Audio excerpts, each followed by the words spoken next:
Today I'd like to share with you how to go about making a simple wooden box. This particular type of box that I make, I use to give away as gifts to people. I typically I typically use a board that's approximately a ½ inch in thickness and 5¼ inches in width and approximately 27 inches long. If you're using rough cut wood, you'll need to be able to cut them to size. Typically, I will plane them to the thickness that I want ahead of time, and then joint the edges so I get some square edges, and then cut them on a table saw to the size that I am. And then I personally do a lot of sanding. I do all my sanding on this flat board before I cut the box. Typically, I'll use a drum sander to get the thickness that I want, that final thickness, and get any tear out from using the planer in the wood. And then I'll go to a orbital sander and start with 80 grit and go to 120, 220, and then 320. I just find this a lot easier to do this sanding prior to making the box. The wood I'm using is about 5¼ high, and I'm going to use about 24 inches of this piece of board here. It's a ½ inch thick. If you go much less than a ½ inch, you're going to have problems with the hardware going through for the hinges, going through and poking through to the inside of the box. What I use is just the miter saw to bevel the edges at 45-degree angles.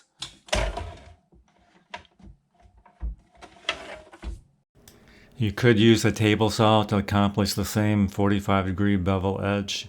You just have to tilt the blade 45 degrees and go ahead and slide the board through using a miter gauge to make sure it's parallel with the blade.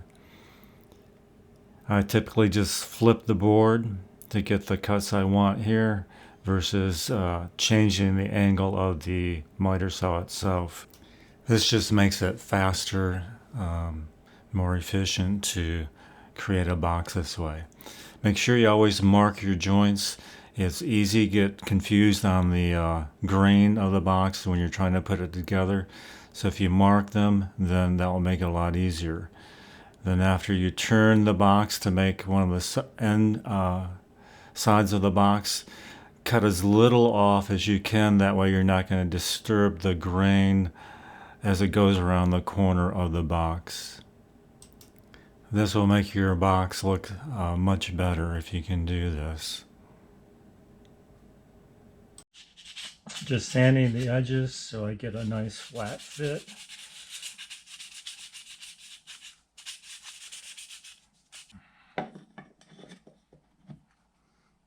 There we go. So here's what I do to glue it together. Use a straight edge, take some masking tape, and tape the edges together. This will act like a clamp.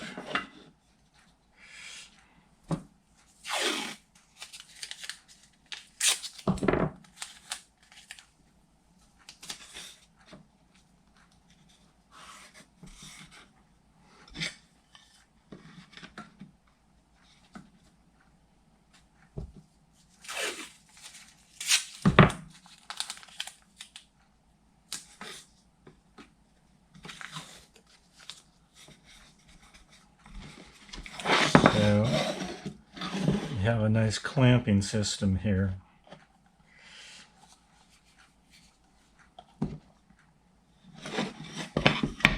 So what we'll do is put glue in the joints and then bring it together and then tape the edges shut. So I'm just going to get some glue in here. Don't use too much, otherwise you'll get a lot of squeeze out, and that's a pain to clean up. I usually just use a wet brush to smooth it out. I try to stay away from the inside edge a little bit so I don't get too much glue, because if you get squeeze out on the inside, it's really hard to get out. If you use a wet towel, you'll raise the grain. You have to do more sanding to try to sand it down. I usually let it sit for a minute and let the glue start to dry, again to limit the squeeze out when you clamp it together. So what we're going to do is just stand it up and squeeze it together.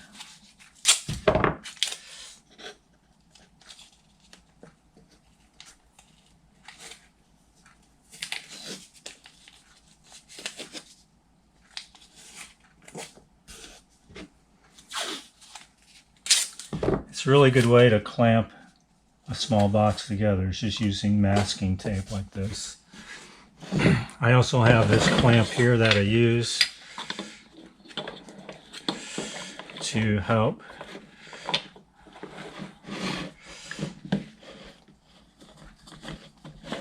usually go about halfway down and then tighten it up. Just helps get it square.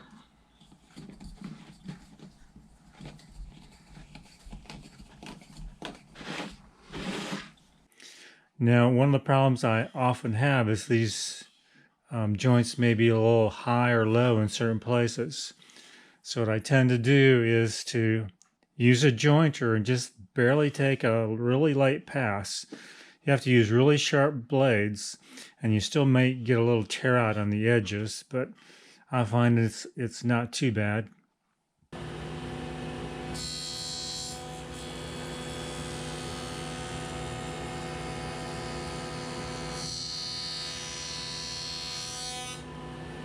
What I do is just take some sandpaper and just lightly sand it. Now you have a nice smooth surface to put your top or bottom on.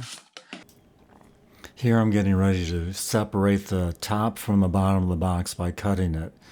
I typically want the bottom of the box approximately 4 inches deep for the cards that I'm using. For one of the narrower boxes, otherwise the cards will keep the back of the lid from closing. So I just typically use a bandsaw to do this because it removes the least amount of wood from the box, so it allows for a better matching of the top and bottom grain.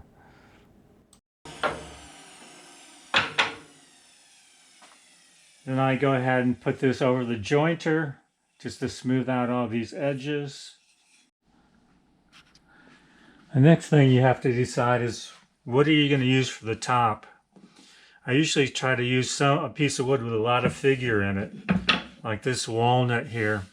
It's part of the crotch of a tree. This may be too thick. I may have to resaw this because this would add too much weight to the top. When you open it, it would tip over. Or something like this is really pretty too. This is, again, from the crotch of a walnut tree. Again, this would have to be cut to size and resawn. It's too thick. But sometimes I like to do a contrast in colors. And this is some really nice figure. This is some white ash. And something like that might look kind of nice. Or something, if you wanted to save this for something wider, like one of these boxes, that would look nice too. It would get more of the figure in it out of this piece of wood. So I might do that. This might be interesting right here. This piece right here is part of this top. So I haven't really decided what I'm going to do yet. Oftentimes, if I make a box out of white ash, the walnut contrast for the top is really, really nice. So I do that fairly often. But it just comes to your personal taste, personal choice. All right, I just did some sanding on this. I like to do all my sanding ahead of time. So when you get the actual piece on the box, there's not much to do and you don't really change the shape of the box at all. So I've decided I'm going to use this piece right in here someplace for the top. And so what I'm going to do is cut this off here, and it'll give me an idea how thick I can make this and still get the color that I want on top here. And also, since I'm not going to be using this end, I'm going to cut this off so I can use this for some box handles for some bandsaw boxes. So let's go ahead and do that.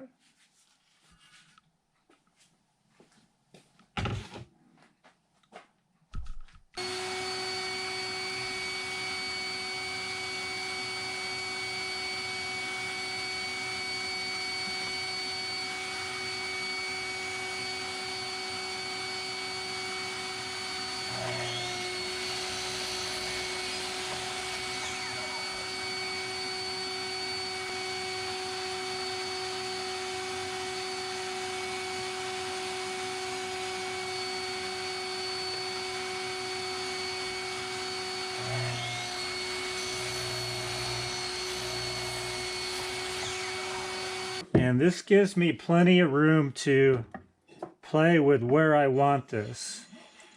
And this should be a good contrast with the walnut box. And this is kind of the sapwood of the walnut. And it's the crotch of the tree, so it's going to have some really nice figure in it once you get the finish on it.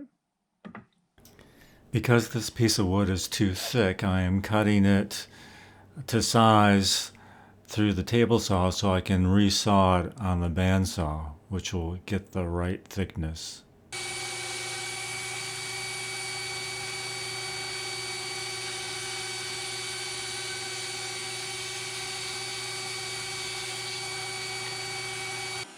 Alright, so we'll go ahead and put this through the drum sander to get this all smoothed out.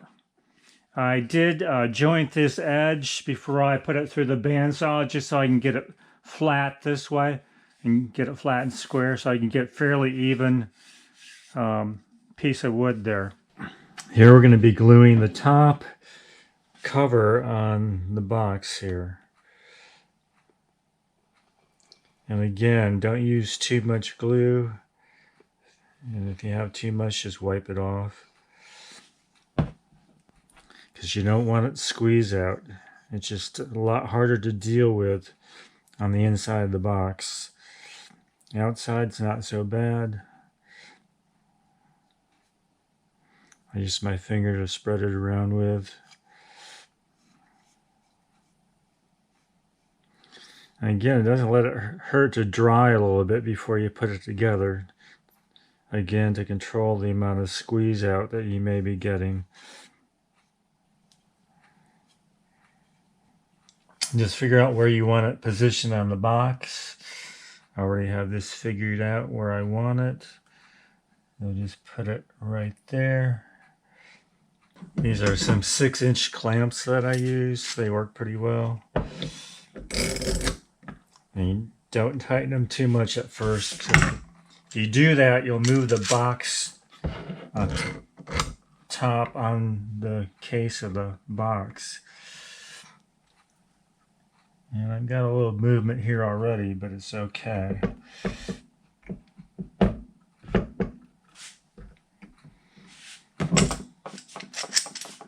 I just do all 4 corners first.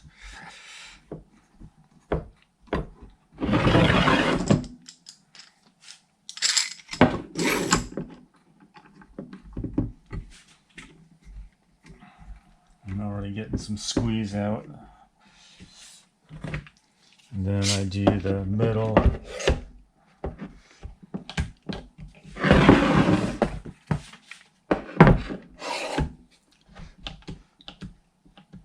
I have quite a bit of squeeze out in the corners, so I'm going to use this damp paper towel and an awl just to get it out.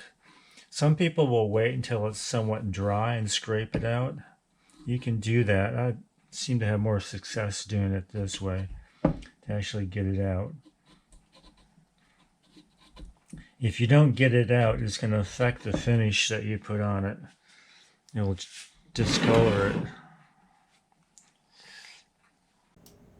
After the tops and bottom are dry, I use a bandsaw to trim off the excess pieces on it, and then after that we'll take it to the router where I have a trim bit on it to trim off the excess top and bottom so it's even or flush with the box itself.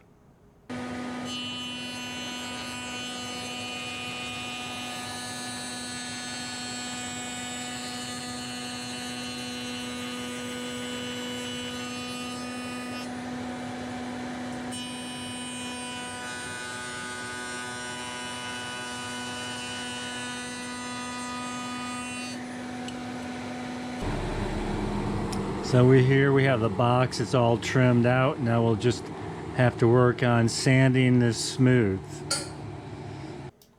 Here I'm using 80 grit on the sander to, especially on the end grain, to smooth out that edge that we cut off. And go all the way around. Then I usually go down to 220, and then 320 grit to smooth out the edges here. Now what I do is just take some 80 grit and just round over the corners a little bit. Take the sharpness off. You have to do that all the way around the top, all the way around the bottom, including the inside. And then I follow up with 320 grit to make it nice and smooth. Here I'm starting to put the hardware on. I've already finished the box. I use poly U, wipe-on poly U, usually 4 or 5 coats, some sanding in between to get a fairly shiny finish. I use a gloss poly U. Here I'm just putting the Hinge hardware on. I go in 1 inch from the edge, outside edge, and I use this wax paste on the screws to help keep them from stripping out as you're putting them in or breaking off. I've had them breaking off before I started using this wax. Once I get both hinges on the bottom, I add the top, clamp it on, and start marking to put drill the holes and put the screws in for the hinges on the top portion of the box. Once that's completed, I figure out what kind of latch I want to use on the box and then center it, usually using an awl to mark the holes and pre-drilling, and again using the wax on the screws to prevent stripping them out or from them breaking off in the wood. Once the latch is completed, I open the box and drill a hole in it to start attaching a chain that limits how far the box will open. That way the person can display the box with the cover open and see the figure of the top on the inside of the wood.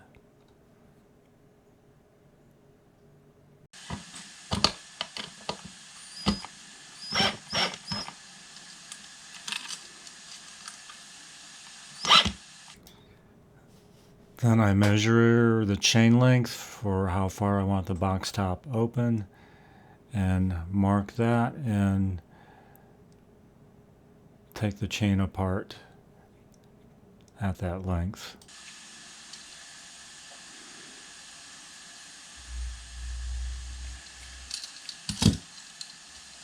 Then I go ahead and put the drill bit through the top length of the chain and drill a hole for the screw to go in the top to hold the chain in place.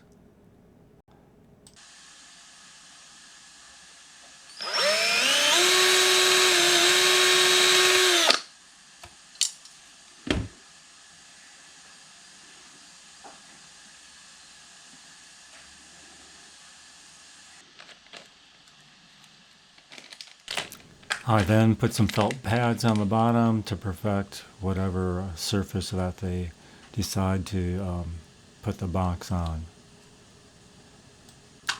So here's the completed box along with the cards in it. I hope this has been helpful for you, and I hope that you have good success as you work on making a wooden box.